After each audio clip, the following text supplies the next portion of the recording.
আচ্ছা, তাহলে আজকে আমাদের পড়ার বিষয়বস্তু হচ্ছে ফেনল, বা যেটাকে অনেক সময় বলা হয় কার্বলিক অ্যাসিড। আচ্ছা, ফেনলের যে ফর্মুলা আমরা দেখতে পাচ্ছি যে একটা বেনজিন রিং, সেই বেনজিন রিংয়ের যে হাইড্রোজেনগুলো থাকে, সেই হাইড্রোজেনগুলোর মধ্যে একটা হাইড্রোজেন যদি OH গ্রুপ দ্বারা রিপ্লেস হয়ে যায়, তাহলে আমরা যে কম্পাউন্ডটা পাচ্ছি সেটাই হচ্ছে ফেনল। ঠিক আছে, অর্থাৎ এটাকে আমরা অনেক সময় এরকম লিখতে পারি PHOH বা C6H5OH। ঠিক আছে, পিএইচ মানে হচ্ছে ফিনাইল গ্রুপ। আচ্ছা, ফেনল যেরকম একটা হাইড্রক্সি গ্রুপ বেনজিন রিংয়ের মধ্যে ইনসার্ট হয়েছে, এইরকম যদি কিছু কম্পাউন্ড আছে যেগুলোতে কি হয়, যে বেনজিনের সঙ্গে একটা ধরো মিথাইল গ্রুপ আছে।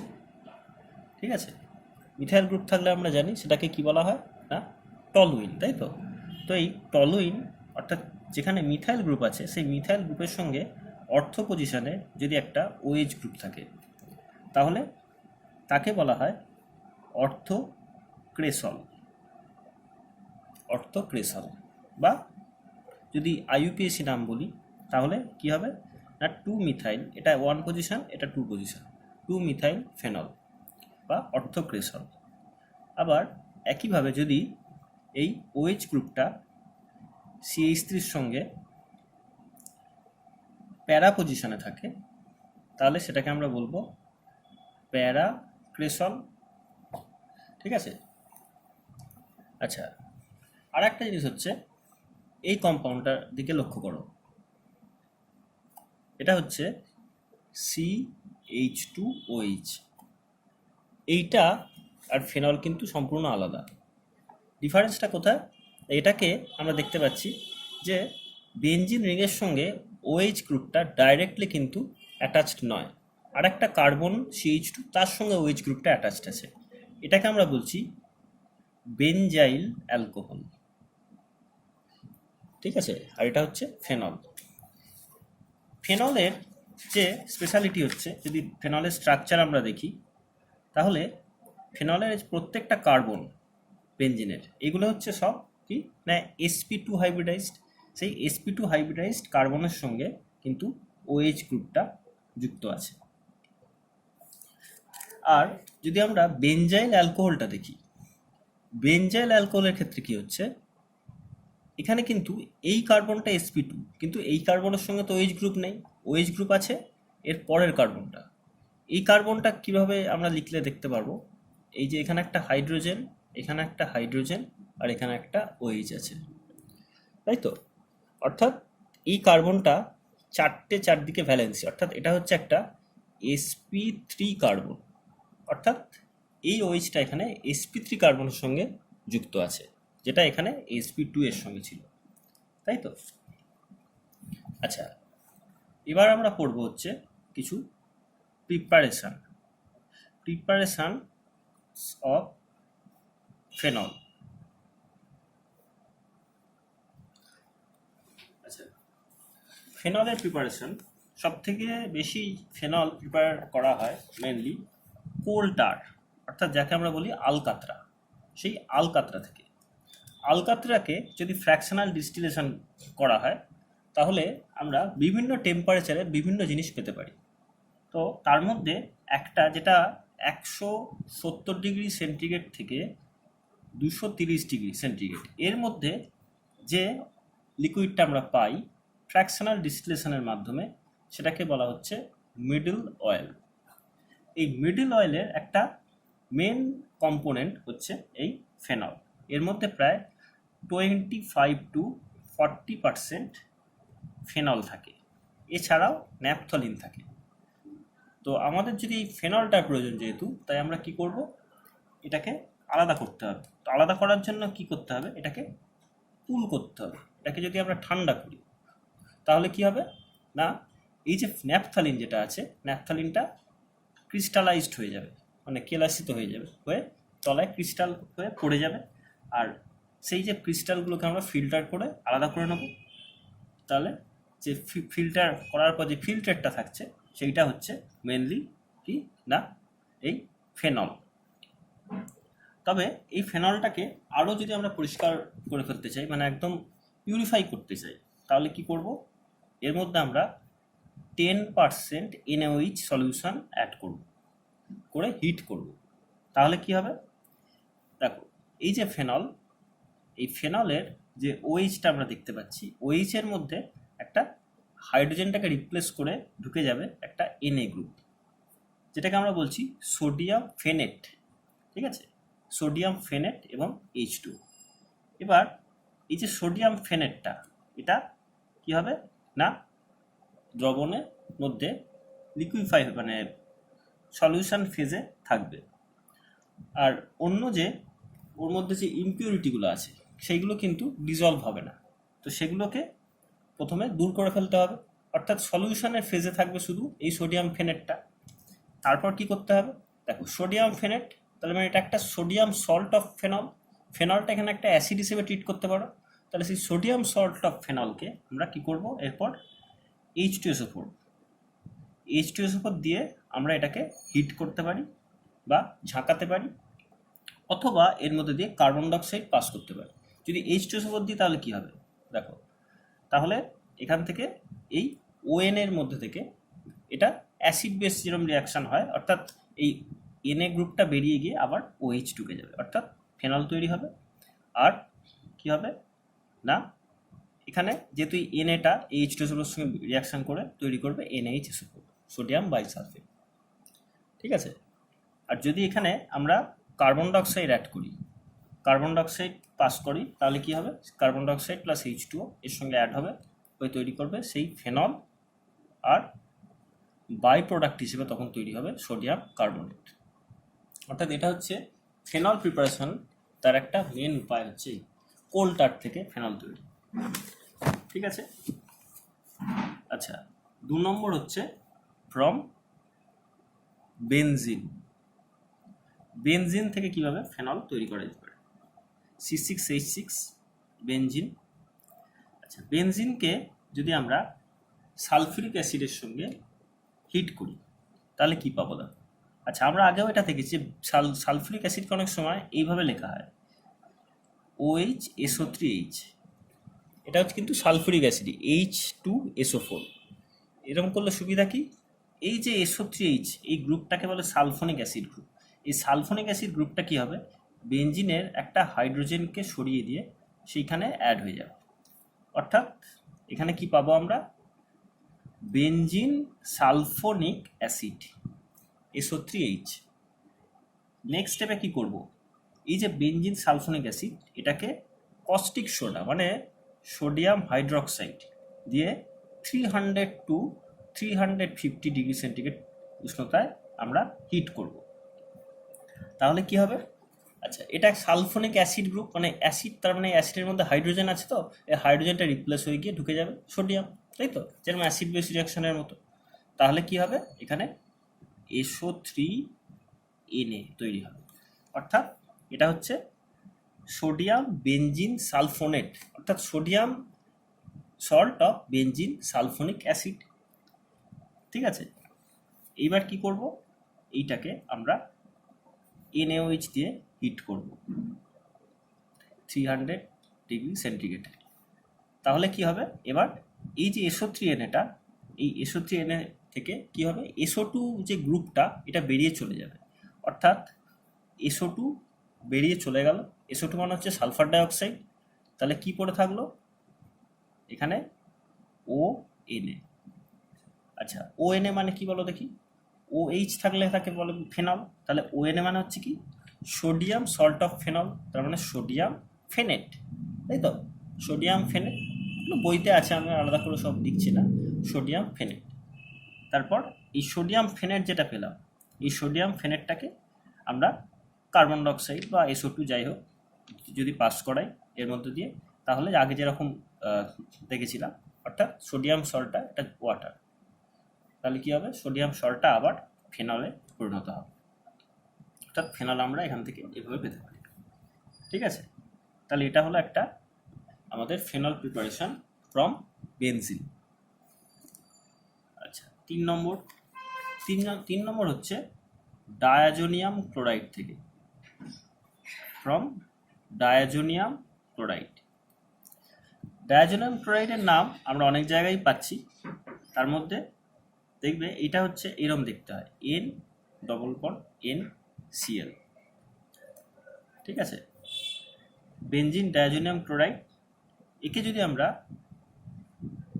ডাইলুট সালফুরিক অ্যাসিড দিয়ে হিট করি তাহলে আমরা ডিরেক্টলি পেতে পারি ফেনল। আমরা আগেই দেখেছি যে বেনজিন ডায়াজোনিয়াম ক্লোরাইড এটা কিন্তু একটা খুব ভাইটাল কম্পাউন্ড অর্গানিক কেমিস্ট্রিতে, বিভিন্ন কম্পাউন্ডগুলো পাওয়ার ক্ষেত্রে। 4 নম্বর হচ্ছে ফ্রম ক্লোরোবেনজিন। ক্লোরোবেনজিন থেকে কিন্তু খুব সহজেই সিএলটাকে রিপ্লেস করে ওএইচকে ঢোকানো যায় না। তার জন্য কি করতে হবে, এটাকে অলমোস্ট 400 ডিগ্রি সেন্টিগ্রেড টেম্পারেচারে হিট করতে হবে, এবং এর মধ্যে এটাকে কী করতে হবে, সিলিকা জেলের মধ্যে দিয়ে পাস করাতে হবে 200 অ্যাটমসফিয়ার 200 অ্যাটমসফিয়ার প্রেসারে, ঠিক আছে।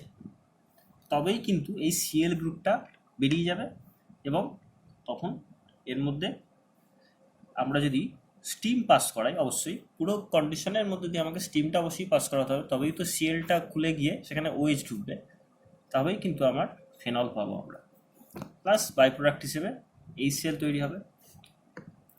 আচ্ছা, এছাড়াও আমরা এই রিয়াকশানটা অন্যভাবেও করতে পারি।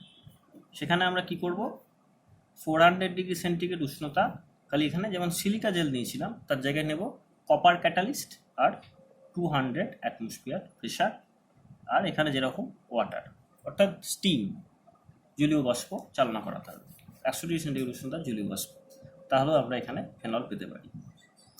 বাই প্রোডাক্ট হিসেবে এখানে আমরা NaCl পাবো, NaCl আর NaCl। তাহলে এইভাবে আমরা কি পেতে পারি, না ক্লোরোবেনজিন থেকে আমরা ফেনল পেতে পারি। আচ্ছা, 5 নম্বর হচ্ছে অ্যানিলিন। অ্যানিলিন নিয়ে আমরা জানি ফর্মুলা হচ্ছে কোনটা, এইটা হচ্ছে অ্যানিলিন, অর্থাৎ একটা অ্যামিন গ্রুপ বেনজিন রিংয়ের সঙ্গে অ্যাটাচড হয়ে গেছে, সেটাকে বলছি আমরা অ্যানিলিন। অ্যানিলিন থেকে যদি আমাকে ফেনল পেতে হয় আমাকে কি করতে হবে, আসলে আমাকে এখানে সেই আগে যে একটা আমরা রিয়াকশান করেছিলাম যেটা হচ্ছে ডায়াজোনিয়াম ক্লোরাইড, এই ডায়াজোনিয়াম ক্লোরাইডটাকেই আবার এখানে কাজে লাগাতে হবে, অর্থাৎ অ্যানিলিন থেকে আমাকে ফার্স্টে ডায়াজোনিয়াম ক্লোরাইড অথবা ডায়াজোনিয়াম সালফেটে তৈরি করাতে হবে। তো সাধারণত কী করা হয়, এই রিয়াকশানটা ডায়াজোনিয়াম সালফেট দিয়ে করানো হয়। ডায়াজোনিয়াম সালফেট মানে কি, এটাকে Na2 অর্থাৎ sodium nitrite in presence of H2SO4, dilute H2SO4, ঠিক আছে, আর টেম্পারেচারটাকে রাখতে হবে 0 ডিগ্রি সেন্টিগ্রেড উষ্ণতায়। কেন বলো দেখি, আসলে এই রিয়াকশানটা হলে যে ডায়াজোনিয়াম সল্টটা তৈরি হয়, ডায়াজোনিয়াম সল্ট একটু আগে আমরা দেখেছি, এটা হচ্ছে একটা ডায়াজোনিয়াম সল্ট, এখানে ডায়াজোনিয়াম ক্লোরাইড ছিল, আর এখানে আমরা কি পাচ্ছি, ডায়াজোনিয়াম সালফেট। তাহলে কীরকম দেখতে হবে, একই রকম N+N হবে, হয়ে খালি এখানে যেমন Cl ছিল এখানে হবে HSO4, ঠিক আছে, অর্থাৎ সালফুরিক অ্যাসিড দিয়েছিলাম বলে HSO4, এখানে ডায়াজোনিয়াম ক্লোরাইড তৈরি করতে গেলে এখানে H2SO4 এর জায়গায় জাস্ট HCl লিখতে হয়, তাহলেই কিন্তু আমরা পাবো এই কম্পাউন্ডটা ডায়াজোনিয়াম ক্লোরাইডটা। এই ডায়াজোনিয়াম সল্টগুলো কেন এত ভাইটাল, কারণ এখান থেকে আমরা অনেক কিছুই পেতে পারি, কিন্তু এটা করার সময় 0 ডিগ্রি সেন্টিগ্রেড উষ্ণতার প্রয়োজন। যদি এটাকে আমরা 0 to 5 ওপরে চলে যায়, অর্থাৎ অ্যাভাব যদি 5 ডিগ্রি সেন্টিগ্রেডে চলে যায়, তখন কিন্তু এটা আর থাকবে না, এটা ভেঙে যাবে, এটা ভেঙে গিয়ে এখান থেকে N2 গ্যাস বেরিয়ে চলে যাবে, অর্থাৎ এই N+N এটা বেরিয়ে চলে যাবে, তার ফলে আমরা ডায়াজোনিয়াম সল্টটাকে আমরা ইউজ করতে পারবো না।